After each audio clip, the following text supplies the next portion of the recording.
안녕하세요. 서울특별시 동부병원 호스피스 전문간호사 신미순입니다. 오늘 강의는 환자와 어떻게 마음을 나누고 함께 할지에 대한 교육입니다.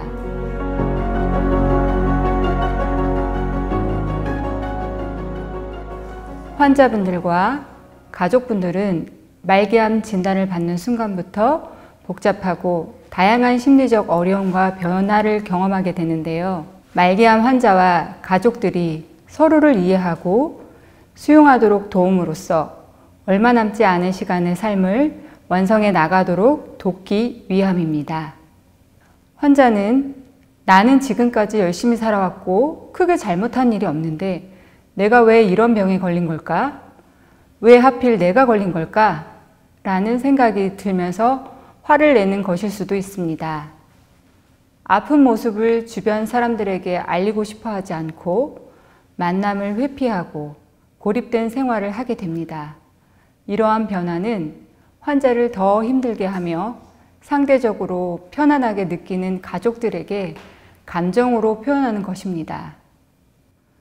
누워있는 시간과 투병 시간이 길어지며 주변 사람들에게 평소에 당당하고 활기찬 모습이 아니라 보이고 싶지 않은 나약한 모습을 통해 환자는 자기 스스로에게 화가 나고 무력감을 느끼게 됩니다. 또 호스피스 병동에 입원하면서 그러한 감정을 더 크게 느끼게 되고 나 때문에 가족이 더 힘들어지는 것은 아닐까?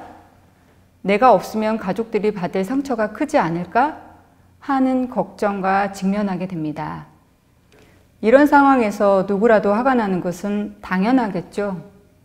환자가 화를 내는 것은 가족에게 화를 내는 것이 아니라 환자 본인에게 화가 나서 표현을 가족에게 하는 경우가 많습니다. 물론 발병 후 달라진 성격과 말투로 가족들도 화가 나시겠지만 왜 나한테 화를 내? 라고 말하는 대신 환자의 말에 귀를 기울이고 때때로 감정을 표현하도록 하며 옆에 있어주는 시간을 갖는 것이 효과적일 수 있습니다. 환자가 혼자 할 수 있는 일은 스스로 할 수 있도록 해서 환자 스스로 나는 나약하지 않아.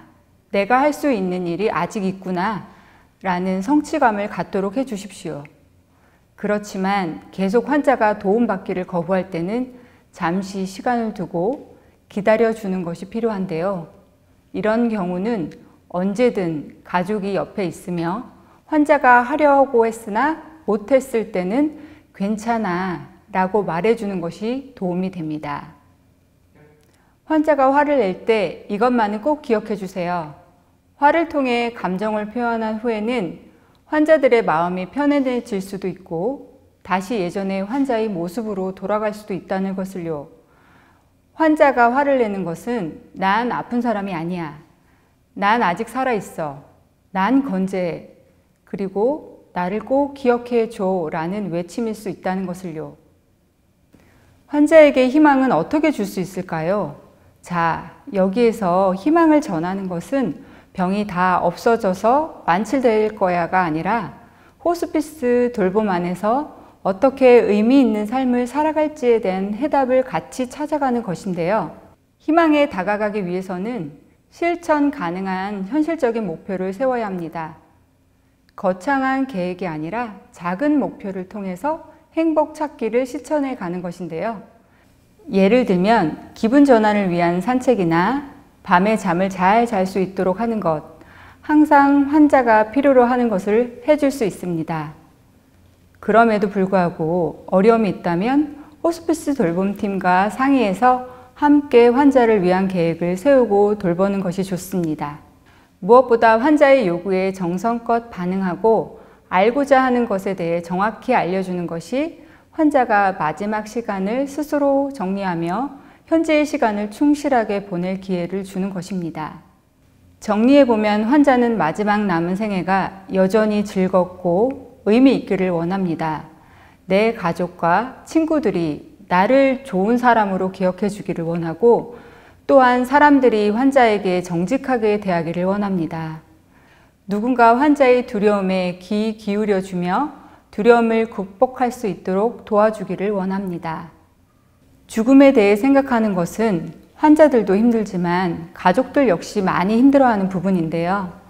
환자는 죽음에 대해 매일매일 다르게 생각을 합니다. 어느 날은 죽음을 받아들이기도 하고 어느 날은 죽음이 너무 두려워 말하고 싶어 하지도 않습니다. 상태가 나빠지는 것을 알고 있으면서도 모른 척하며 본인 일이 아닌 것처럼 반응하기도 합니다. 하지만 환자가 죽음을 생각하지 않고 있는 것은 아니며 죽음에 대해 두렵고 힘들어서 이런 모습을 보이는 경우가 대부분입니다. 때때로 환자가 죽음을 받아들이는 것이 삶을 포기하는 것이다, 혹은 가족들을 저버리는 것이다 라고 생각하기도 합니다. 이럴 때는 지금 환자가 가지는 감정에 대해 말로 표현하도록 하거나 글로 적어보게 한다든지 환자를 불편하게 만드는 일이나 해결하지 못한 일들을 찾아내어 함께 해결해 보는 노력을 기울여 보는 것도 좋은 방법일 수 있습니다. 환자가 죽고 싶다고 이야기할 때는 이유가 있습니다. 극심한 통증이 있거나 조절되지 않는 두려움이나 불안 때문일 수도 있습니다. 이런 경우에는 의료진과 상의를 통해 빠른 조절을 하는 것이 중요한데요.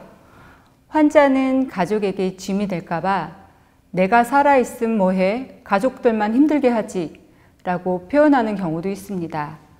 이럴 때는 힘들어도 당신이 우리 곁에서 잘 견뎌주어 고마워요. 우리 가족은 당신을 정말 많이 사랑해요 라고 말을 하며 손을 잡고 안아주거나 환자가 안심하도록 돕는 일입니다. 이때 환자가 좋아하는 음악을 들려주거나 산책을 하는 것이 생각보다 많은 도움이 되고 마음의 긴장을 풀어주는 계기가 되기도 합니다. 많은 가족들은 환자에게 진실 알리기를 꺼려하는 경우들이 많습니다. 그 이유는 환자가 충격을 받고 삶을 포기할 것 같아서입니다. 물론 환자가 진실을 알게 되면 당혹감과 우울감을 경험할 수도 있지만 의외로 환자가 죽음에 대해 직접 생각하며 편안해지기도 합니다. 진실 알리기를 통해 스스로 삶을 정리할 시간을 갖고 가족들에게 고마움을 전하기도 하고 가족들 역시 환자와 주어진 시간을 위해 하루하루를 소중하게 보내게 됩니다. 가족은 환자를 돌보는데 가장 중요한 역할을 합니다.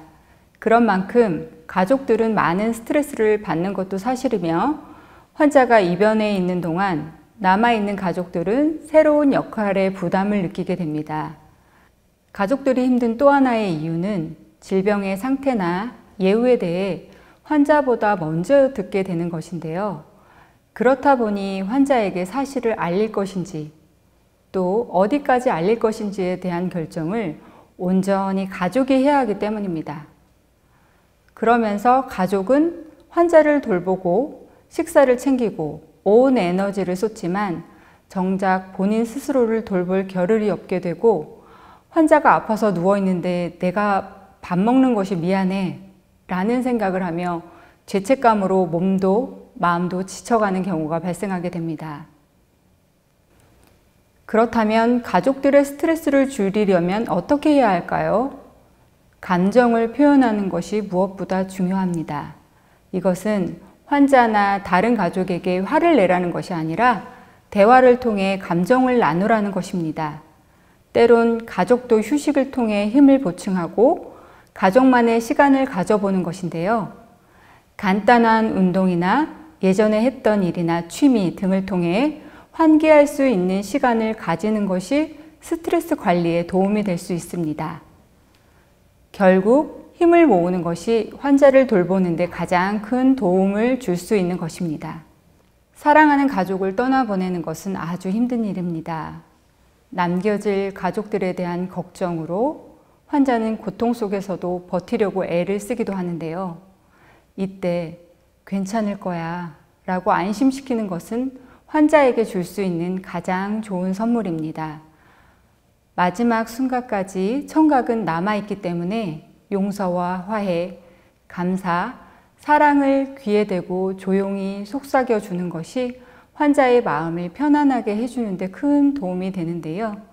예를 들면 사랑해, 우리 가족은 잘 지낼 거야. 보고 싶을 거야. 편안한 곳에서 다시 만나. 라고 마지막 인사를 하는 것입니다. 환자의 곁에서 꼭 껴안아 주거나 익숙한 음성을 들려주며 사랑의 손길을 느낄 수 있도록 해주는 것이 외로운 여정을 떠나는 환자에게 가장 큰 위로가 됩니다. 이 시기에 가장 필요한 것은 환자에게 편안한 치료입니다. 가족의 도리나 입장을 생각하기보다는 환자에게 필요한 돌봄이 무엇인지를 생각하는 것이 무엇보다 중요합니다.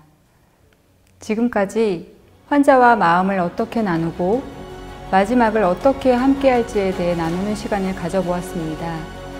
어렵게 생각하지 마시고 환자의 입장에서 그리고 가족의 입장에서 한 발 더 다가가 보는 것은 어떨까요? 지금까지 시청해 주셔서 감사합니다.